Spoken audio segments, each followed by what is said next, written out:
All right, we want to welcome you to Infotec 2016 here in Omaha, Nebraska, and we are doing a day's worth of interviews. If you haven't seen them all yet, head out to siliconprairienews.com/live, and all 8 of the interviews that we are doing are out there. Thomas Sanchez is my guest for this half hour, and Thomas, thank you for coming and being part of what we're doing here. Let's learn a little bit about you. Tell us about your company, what you do, where you're from, those kinds of things. Yeah, definitely. So today I live in Washington, D.C., and I'm the CEO of Social Driver, which is a digital agency. We specialize in social media strategies and web strategies for really forward-thinking companies. We work with companies like Honda, Salesforce.com, Accenture, really large companies and nonprofits to help them kind of connect with their people online.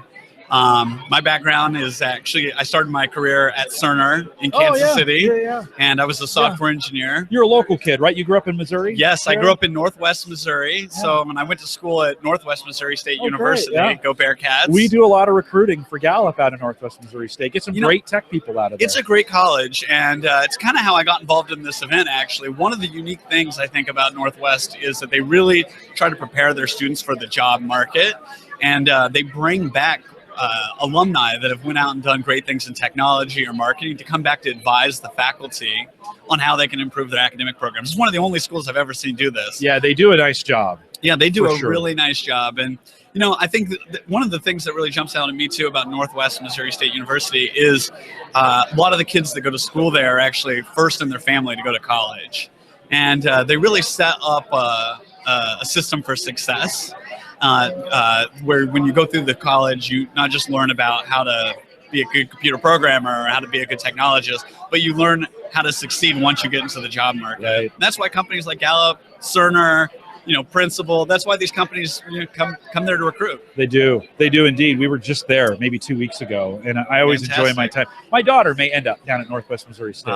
They have a great football team. They have a great J school down there. Yeah, we'll have to go watch some football when we get down there. What's the transition to go from Missouri to DC? How did that work? Well, I'll tell you. So in 2005, it was a really interesting year. 3 big things happened in my life. One was I was at Cerner, and rather than selling from hospital to hospital, we sold to an entire country. We went to England and we sold to the whole national healthcare system. And they asked me to move from being a software engineer to being one of the technologists to go out there and open that office. The second thing that happened was YouTube launched. That was 2005. Wow. Isn't that unbelievable? Just 10 years ago. And now we're broadcasting live. Here we are, right? YouTube. Yeah, it's amazing how quickly the world's changed. Yeah. And the third thing that happened to me that year was my family, for the first time ever, wasn't able to go up to Northwest Missouri for Thanksgiving. My mom had to go out and take care of a sick family member in another part of the country. So it was up to me and my brother and sister to get together to figure out how we were going to do Thanksgiving. And so it was really crazy because we got on the phone. It was a 3-way call. None of us wanted to have Thanksgiving at our house. And they decided to pick my house because I lived in Kansas City. It was the bigger house. It was right by the plaza, so we could go down to the plaza lighting, Sure. But the thing was, I didn't know how to cook. And they were like, you were going to have to cook the turkey. You're going to have to cook the Thanksgiving dinner. And that's where YouTube comes in. Wow. So I went on YouTube, this brand new thing, and Butterball, the turkey company, had a YouTube channel. Right. And I went on there and I watched that video about how to cook your Thanksgiving dinner, like, not just once or twice, but maybe like 10 times. I made a list. I went to the grocery store. I went to, Target, got some pots and pans, and ended up cooking out the whole meal. It was fine. And I went back to Cerner and I told them I had this amazing thing happen to me. My family had this Thanksgiving thing, and I went to YouTube. And I said, the way that we train people at Cerner is we go hospital by hospital. We pull people off, doctors and nurses, we pull them off the floor and put them into a classroom, and we train them. Right. And we go to England, there's no trainers. We're doing every hospital in the country. There's no way we can pull all of them off. We have to find another way. And why don't we look at what they're doing at YouTube and figure out if we can do that at Cerner. Yeah. And after working on that project for 4 years, we ended up building the largest online community of doctors and nurses in the world. Right. And it's called UCERN. It's an amazing platform. You can communicate to them, keep them updated in real time, right? We do something very similar at Gallup. We have thousands of coaches all around the world. Yeah. And how do you talk to these coaches around the world? You create these webcasts. Absolutely. Right? So we go online and create these 45-minute videos for them. And so is it like that? Or are you creating videos when you talk about social and learning? What else are you doing besides just videos? Yeah, you're doing video is obviously a really important part, but you're looking for other ways to build thought leadership, to allow people to talk. I kind of think about it almost like the way that marketing worked for the last 50 or 100 years is actually the opposite to how people have lived their lives for thousands and thousands of years. The way that it's people think about marketing, I think, is very top down. They think about it almost like Zeus up in the clouds throwing down lightning bolts. We're going to think of clever ideas, a clever jingle, and then we're going to throw those bolts down at people, and they're going to go along with our program. But the way that marketing works in the 21st century, the way that probably works at Gallup and other forward-thinking, successful organizations, is it's very bottom-up. Yes. And what you have to do is you have to find the energy that's always been there. You have to build activation channels to allow people to unleash their energy. Yeah. And you have to measure it, and you have to invest in things that are working and stop doing things that aren't. And I think that's why technology people, computer programmers, IT specialists should really think about going and talking to their brothers and sisters in marketing, because we've learned this in software. We learned that the best software is actually created when it's open source, when it's bottom up. And marketing is still learning that lesson. And there's things that we can apply, whether it's open source or open data or agile project management, that can be applied in marketing to increase the performance of the people side of our business. Right. Yeah, we in the 50s and 60s, we can, at least in the United States, we consolidated those marketing messages to television. Yeah. And the internet, of course, has blown that out from that standpoint. And so now we're back to the village in the sense that we have all these independent groups that are moving. You could go on Facebook, right, and see these various groups. We've formed various groups. We have a coaching group at Gallup, 5,000 in it. Yeah. I've got a couple that have a couple hundred in them. And so it's what drives people crazy about that, or what drives the old executives crazy about that, is they're like, I want one channel to communicate to people about. Right. And that's not true anymore, right? I mean, think about, so when you're thinking about social media now, besides Facebook and YouTube, which are the 800-pound gorillas, who else is playing in that space right now? Well, we're seeing huge growth in Instagram. If you're looking at growth social network, you have to look at Instagram. And it's not just, teenagers that are on it. It's crazy because everybody's saying that in the podcasting world too. It's like Instagram, and I'm like, seriously? It's growing so fast. And what's interesting is now that Facebook is fully integrating it into its ad strategy, you can go to market in Instagram with a truly cross-functional approach. You can have organic content. You can repost things that your customers are saying or your employees and get them involved. But you can also elevate the conversation through a little bit of advertising spend and really target people so that they see your message. And it's much more powerful, the engine that Facebook has built for advertising, than what you can do on Twitter, for instance. It's really interesting. Okay. One of the other things I'm seeing out there is Snapchat. Especially in the younger crowd, it's really coming up. And, we saw a Kansas City company, VML, really shine in this Snapchat world at the Super Bowl. They worked with their client Gatorade to come up with a filter at the Super Bowl where you could dump orange Gatorade onto not the coach of the Broncos, but your friend or yourself. Interesting. Isn't that funny? Yeah. This is what we need to do as marketers. And we think about these channels, we need to think about, how do we not just put our brand out there? How do we not put our, if you're McDonald's, you don't put your sandwich in the selfie. Right. How do you put your customers in the selfie? And by using those filters, by using little kind of tricks like that, you can actually really encourage your customers to take pictures and include you in their story. It's the whole it's like selfie marketing. It really is. Right, where we're letting the customer be kind of our brand advocate for us in some ways. Any dangers to that if we think about, because companies like to control that brand. Yeah, I think that is the challenge. Is how do you stay on message? How do you keep control of the conversation? This is the same thing that we faced when I was at Cerner with electronic medical records. People would say, well, aren't computer systems unsecure?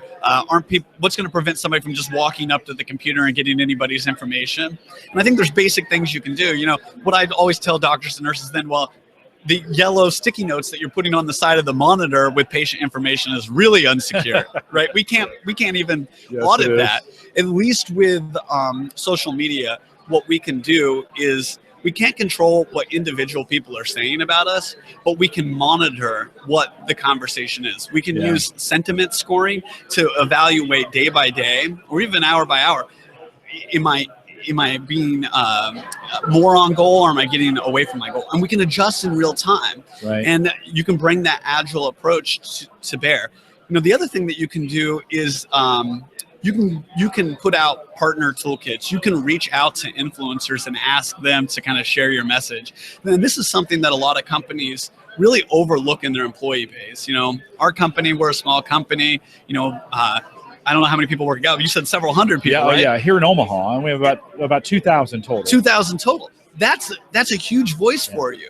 And if you think about their neighbors and their kids and their family members that are involved in that network, if you can get your employees on message, then you're going to be, way ahead of the curve when it comes to your competitors. Do you think because the marketing message gets a little, as you involve your customers, it dilutes the message a little bit?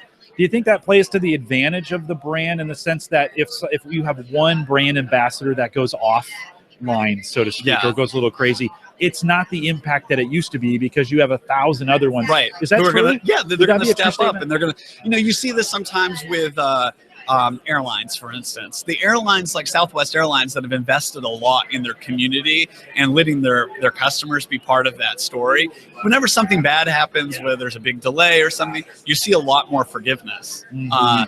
When you look at other airlines, maybe like American Airlines, who haven't invested that kind of the resources or time. In the program, yeah. You'll see huge spikes in negative around them, and you don't see the crowd coming to their defense as much. There's not as many advocates out there for them, but we have to think though, and everything we do as business leaders, we have to think about customer value. And the question should be asked, are we creating more customer value by controlling the message or by allowing customers to tell us the truth about what's actually happening out there? It's just tough for some CEOs. It's absolutely tough. Old school to let that brand message go and let the customers do it. So that's a tough sell in a lot of cases. Two other channels, when we think about Twitter and LinkedIn, I used to think LinkedIn was like the worst, like nobody's talking out there. In the last 6 months, I have seen my traffic on LinkedIn, and I did a little test where I posted I wrote an article and posted on LinkedIn and got massive engagement, which is crazy. Where are we at with Twitter and where are we at with LinkedIn when you think of those platforms? Well, I think Twitter's in a real crisis right now, and their latest financials didn't show very much growth year to year, and we see that in their stock price. We see that in some of the shakeup that they have in their executive suite. There's a lot of spam on Twitter as well, and I think that is causing marketers to really evaluate what their Twitter strategy is. Yeah, and yet Southwest Airlines is known for their Twitter feed. Yeah, and that's how they got that goodwill. One of the best approaches for Twitter is customer service, and being able to we talk about these 5 E's of engagement. I'm not going to go into all of them. But one of them is ease. Can you ease the customer experience? And Twitter can be really good for that. Another way that Twitter can be quite good is for reaching out to people who are influencers of the people we want to reach and building those relationships. Because it is open, you can identify influencers a little easier. Let's compare that to what's going on at LinkedIn. LinkedIn's rolled out some really amazing innovations over the last year. We see LinkedIn Pulse. We see the ability to almost blog within LinkedIn. Yeah, very much so. And LinkedIn shifting from really a job hunter recruiting platform to truly be the platform for professional advancement. Yeah. And it's really remarkable to see what they've done, because LinkedIn, we talk about YouTube being 2005. Yeah. LinkedIn's been around. They're the oldest social network out there. I mean, I think they've been around since the late 90s. So, in terms of age, it's interesting to see that they're one of the most innovative platforms right now because they are one of the oldest. They're almost reinventing themselves, I want to say. And I had our coaches ask me all the time, Jim, why doesn't Gallup have a LinkedIn site? And I'm like, because there's nobody out there. That 2 years ago, that's what I was saying. All of a sudden, again, I'm starting to rethink the LinkedIn platform. It's like, there's almost when we talk about brand, there's almost an opportunity to brand on LinkedIn in a professional, because I don't think there's as much spam on LinkedIn as there is on Twitter when you talk about spam. Well, you know, when we go into you know, large companies and work with their teams in terms of marketing, we're not just talking about running their branded marketing channel. You know, if it's Gallup, we're not just talking about running at Gallup on Twitter. We work with their executive team to also increase the opportunity as them as a thought leader. So there are companies that we go into where we're running or at least advising on the CEO, the CTO, the chief marketing officer's Twitter account. And around big events, we're helping actually run it. And in the day-to-day, we provide them with training and strategy and content that they might be sharing. So when you think about LinkedIn, you know, think about the opportunity when you're at a conference like this to be able to find other people who are here. I think Twitter's like that as well, because it's open. You can follow the hashtag and connect with them, and you know, to be able to extend the investments that you have in time and money and coming to these conferences, to be able to build a network that's going to be able to be there for you. Yeah, and I think I've made a mistake. For this conference, you know, we were on YouTube. Yeah. I posted this thing on Facebook. I sent a whole bunch of tweets. In fact, I sent, you know, I hashtag and write all that stuff. I didn't post anything on LinkedIn. So, well, I think LinkedIn, it's an important one to do. And you said, you know, you can share on there. Now you're starting to see engagement because people are spending time on there. Yeah. You know, I see other tools rising too. We see Blab this year has been really big. Blab.im, for anybody that's not familiar with Blab. We've been, as podcasters, we've been using that. At South by Southwest last week, we saw a lot of brands and a lot of individual executives sharing information on Blab. Periscope obviously still has a big bump from last year at South by. And you know, I was just at the week before South by Southwest, I was in Las Vegas at HIMSS, which is the Health Information Management Society. It's a huge conference, and it's very different from South by. It's conservative, it's healthcare, IT leadership, but everyone was on Periscope, everyone was on Blab. They were sharing the sessions. We saw massive engagement on social media. So it's not just a tool for teenagers and 20-somethings. Yeah. We're seeing the C-suite very active on social media because they're trying to understand these business models, and they're trying to understand this 21st century relationship with customers. Yeah, well, that's what we're doing here, right? I mean, think about it. We've got 4 or 5 viewers out there watching us live right now, and then we'll have several hundred watch after the fact for this kind of information. So we could have done it on Blab. Blab still has a ways to go before I'm ready to trust them. I think YouTube's great though. But YouTube has worked great. Okay, a couple quick rapid fire questions as we kind of wrap this up. One, what do you think is the most common mistake most companies go to? We mentioned a few, but is there the most common mistake companies go to when they're starting their social plan? Yeah, I think that the most common mistake that they do is they give it to the youngest person in the organization. I know, isn't that funny? This is the biggest strategic opportunity companies have in front of them. Yeah. When I went and had breakfast last year with the CEO of Allstate, he talked about how strategic data is to their business. It's not just social media data. They're giving their customers this little thing that you can clip into your car, you know, and they can monitor your driving and adjust the price that you pay for insurance in real time. Companies are looking at social media as a strategic asset. It's because all the data and those relationships you can build. Why would you give that to your intern? Well, and then you take the intern, you put them on national television. This is what you're doing, and let them. You would never do that. No, you wouldn't. You know, we talk in market. I know this is rapid fire, but I have to say this. In marketing, they teach you this thing: paid, earned, owned, shared, right? And peso is what they call it in the marketing world. For us people that have a technology background, we look at it as, you know, the advertising department, the communications department. Owned is your IT department, your websites, your list, and then shared is the only one they give to the interns, right?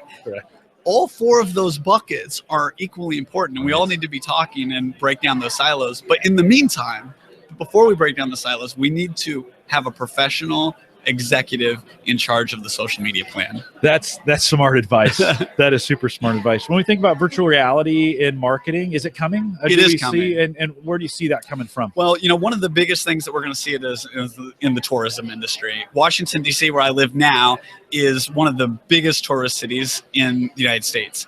And we're seeing the National Mall now. You can do virtual reality through all the different museums, and you can do virtual reality at the Capitol. And I think what that's going to do is it's going to open up private places or places you have to travel to the everyday experience. Right now, the cost is quite high. So, not only as a consumer with, the goggles, or even if you get the kind the Samsung has with the phone, right, but the cost to produce quality content is very high. So we're just seeing experimentation. But, I think here over the next 3 to 5 years, we're going to see some major things happen in that space. Yeah, I don't disagree. We talked about Facebook here, or we talked about YouTube. Yeah. What about Facebook Live? Is that going to eat into YouTube's dominance of video, do you think, at all in the future? Yeah, I think it will. It's hard for people to imagine how much bigger Facebook is than almost any other thing out there. Yeah. I mean, it's so much bigger than LinkedIn or Twitter or even Instagram or Snapchat. I know YouTube has a lot of views, but as a community, YouTube is smaller than Facebook. People spend so much time on Facebook that anything they do as business leaders and as marketers and as technologists, we have to pay attention to it. Yeah, I guess what I should have said is I should be broadcasting this live on Facebook Live, and not YouTube Live. Not yet, maybe next year. Yeah, maybe next year. I mean, one of the downsides right now to YouTube, or I'm sorry, to Facebook, is the search engine optimization isn't there. It kind of shows up for Facebook people, but it doesn't really show up in your other searches as well. And YouTube, you can embed it across all the major platforms. Google has rocked it's optimized. Google's so big, right? It's optimized for SEO. Yeah. So you have to. I always tell people, especially when we're in the podcasting world, you have to be on all platforms. This is not a situation, and I think this goes across when you think about social.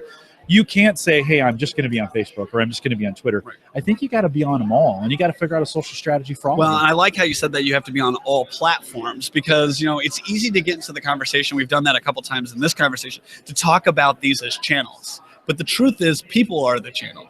Right. And if you think about it from the person's perspective, as the customer, as the employee that's interacting with the company, it doesn't matter if it's on YouTube or if it's on Facebook, it's on Twitter. The change that happens to me when I walk away from that experience is in me. Right. And so you have to think about people as the channel. Exactly. And we can think about these as tools or platforms that we use to reach them. Yeah. In podcasting, we try to provide the content in a way, and we will for this video as well, in whatever way they want to consume it, whether that's audio only or audio and video, or the video pieces, they want it in snippets. Can we clamor it? Can it go right? All these different things that we do with it. And I think marketing a lot of times is the same way. If we try and narrow down to that single channel, we miss out on where the customer wants to be. And so you've challenged me with Instagram and Snapchat. Get out there. I've been a resistor of that. I've been like, I don't know. At least do Instagram. So I'll have to figure that out. So anyways, Thomas, thanks for taking a few minutes. Yeah, thank you. Appreciate it. Thanks for coming by. Hang tight for 1 second.